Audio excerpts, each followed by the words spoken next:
पहलगाम में कश्मीर में आतंकी हमले के पश्चात कांग्रेस पार्टी और कांग्रेस पार्टी के घटक दलों का जो असली चेहरा है वो हिंदुस्तानियों के सामने बेनकाब होते जा रहे हैं। धीरे धीरे सच्चाई सामने आ रहा है।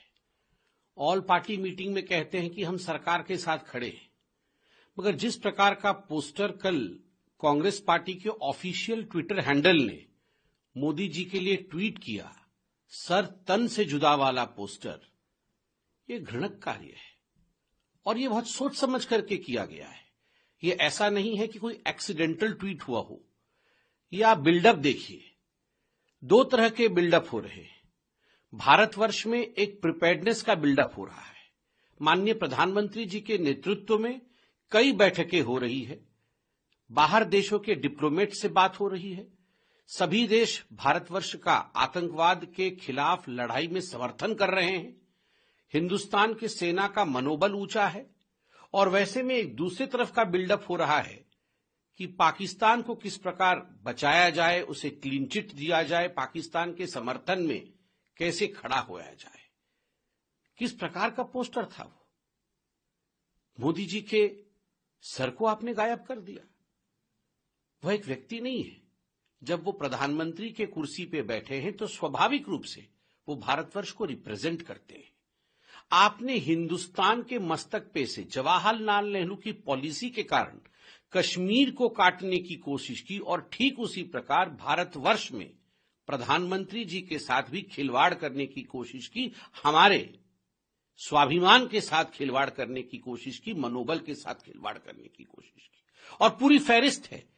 ये ट्वीट, ये फोटो, सर तन से जुदा वाला फोटो, ये यूं ही नहीं आया। पहले रॉबर्ट वाड्रा निकलते हैं और वो कहते हैं कि हिंदुओं का आचरण इस प्रकार का है कि मुसलमान आज वीकेंड हो गया है, कमजोर हो गया है, इसलिए जो हुआ है एक तरह से उसको जस्टिफाई करते हैं। उसके बाद सिद्धरमैया जी बाहर आते हैं और वो कहते हैं वॉर की कोई आवश्यकता नहीं है। तिम्मापुर जी बाहर आते हैं और वो कहते हैं कि मुझे किसी प्रकार का इसमें संशय नहीं है कि धर्म नहीं पूछा गया और आतंकवादियों ने बिना धर्म पूछे गोली मारी है। अब हमने देखा सैफुद्दीन सोज, जो कांग्रेस पार्टी के मंत्री भी रह चुके हैं, बहुत बड़े नेता है कश्मीर के, वो कहते हैं इंडस वाटर ट्रीटी यह पाकिस्तान की लाइफलाइन है। भारत सरकार को कदाचित पानी नहीं बंद करना चाहिए। जम्मू कश्मीर से जो पानी जा रहा है, भारत से जो पानी जा रहा है पाकिस्तान के लिए, उस पानी को बंद नहीं करना चाहिए क्योंकि ये उसका लाइफलाइन है। और पाकिस्तान अगर कहे कि उसने हमला नहीं किया है तो पाकिस्तान की बात को एक्सेप्ट कर लेना चाहिए, उसे मान लेना चाहिए। शेख आमिर, जो एक बड़े नेता है जम्मू कश्मीर के, खास मित्र है राहुल गांधी के, वो कहते हैं ये देश तो अल्लाह भरोसे चल रहा है, इस देश में तो डेमोक्रेसी है ही नहीं, भारतवर्ष में डेमोक्रेसी नहीं है। उस प्रकार के अल्फाज कांग्रेस के एक बड़े नेता के। जम्मू कश्मीर के कांग्रेस के अध्यक्ष पाकिस्तान को हाथ जोड़ करके गुहार कर रहे हैं कि आइए आप टॉकिंग टेबल पर बैठिए, हम बातचीत करेंगे। और तो और मैंने यहां पूरी फहरिस्त बना रखी है। मणिशंकर अय्यर जी कह रहे हैं कि ये जो कुछ भी हुआ पहलगाम में, ये एक मैनिफेस्टेशन है अनरिजॉल्व्ड क्वेश्चंस का, पार्टीशन के समय। अरे भैया, पूरा का पूरा कश्मीर हमारा है, इसमें कोई संदेह है क्या? ये पीओके भी हमारा है, ये हमारा है, भारत का है। पर कांग्रेस मन के अंदर इसको लेकर संशय है और तभी मणिशंकर अय्यर कह रहे हैं कोट अनकोट अनरिजॉल्व्ड क्वेश्चंस, और उसका ये मैनिफेस्टेशन है पाकिस्तान के पक्ष में और आतंकवाद के पक्ष में। मणिशंकर अय्यर का ये बयान है।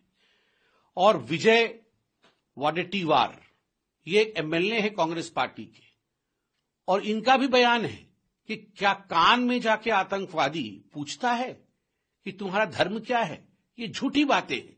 आतंकवादियों ने कोई धर्म नहीं पूछा और आतंकवादियों के साथ आप ऐसा मत कीजिए।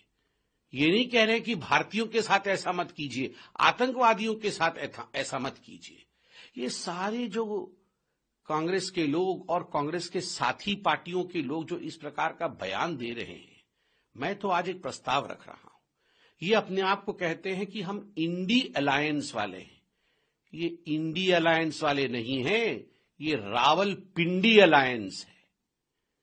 This is not India alliance, this is Rawalpindi alliance. और आज से हम भारतवर्ष में, आज से हम भारत में इन कांग्रेस को और कांग्रेस के घटक दलों के नेताओं को एक बात स्पष्ट कर दे कि आपको आज से हम इंडिया अलायंस नहीं बुलाएंगे, आज से आपका नामांकन हुआ पिंडी अलायंस। पिंडी मतलब रावलपिंडी से पिंडी अलायंस। और मुझे लगता है वो दिन भी दूर नहीं है। अभी तो पाकिस्तान के मीडिया के हीरो बने हुए हैं राहुल गांधी, पाकिस्तान की जनता के दुलारे बने हुए हैं कांग्रेस के तमाम नेता। मुझे लगता है वो दिन भी दूर नहीं है जब ये इंडिया अलायंस वालों का, वो तो गायब ही है हिंदुस्तान की राजनीति से। मुझे तो इसमें कोई शक नहीं है कि थोड़े दिनों के बाद ये पिंडी अलायंस वाले, रावलपिंडी अलायंस वाले पाकिस्तान में ही चुनाव लड़ेंगे, पाकिस्तान की ही राजनीति करेंगे, क्योंकि उनको अगर पाकिस्तान को ही बचाना है, पाकिस्तान के हक में ही कहना है, तो उनकी ये ड्यूटी बनती है कि पाकिस्तान में ही वो अपनी गतिविधियां चलाएं।